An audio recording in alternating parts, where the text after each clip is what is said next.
প্রথমত ১ নম্বর লক্ষণ হচ্ছে প্রচণ্ড চুলকানি। রোগী কমপ্লেন করে যে তার শরীর খুব চুলকায় এবং চুলকানিটা সবচেয়ে বেশি হয় রাতে ঘুমানোর সময়। কেন বেশি হয় জানেন? কারণ তখন এই জীবাণুটা আপনার চামড়ার নিচে নাড়াচাড়া করতে থাকে এবং এই সময়টাতে দেখা যায় যে রোগী বলে যে রাতের বেলা ঘুমাতে খুব কষ্ট হয় বা ঘুমিয়ে গেলেও শেষ রাতে প্রচণ্ড চুলকানি হয়। এবং এই চুলকানিগুলো কিন্তু বিশেষ জায়গাগুলোতে বেশি বেশি হয়। বিশেষ জায়গাগুলো হচ্ছে হাতের আঙ্গুলের ফাঁকে ফাঁকে, হাতের তালুতে, হাতের এই ভাঁজগুলোতে, শরীরের যে কোনো ভাঁজে, বগলে, পেটে এবং সাধারণত মেয়েদের ক্ষেত্রে বুকের চারপাশে এবং ছেলেদের ক্ষেত্রে এবং বাচ্চাদের ক্ষেত্রে প্রস্রাবের জায়গার আশেপাশে।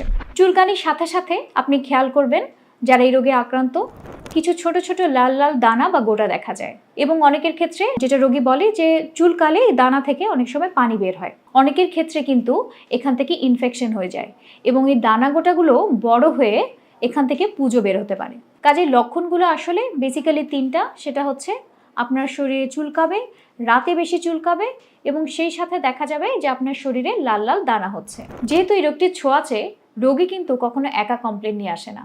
রোগী বলে যে তার তো চুলকানি আছেই, পরিবারের অন্যান্য সদস্যদেরও চুলকানি দেখা যাচ্ছে। এই যে স্ক্যাবিসের এই সমস্যাটা আজকাল এত মহামারী আকার ধারণ করেছে, তার প্রধান কারণ হচ্ছে বাংলাদেশের ঘনবসতি। আরেকটি কারণ হচ্ছে স্কুল বা কলেজ বা মাদ্রাসায় এই রোগের প্রকোপ কিন্তু অনেক বেশি।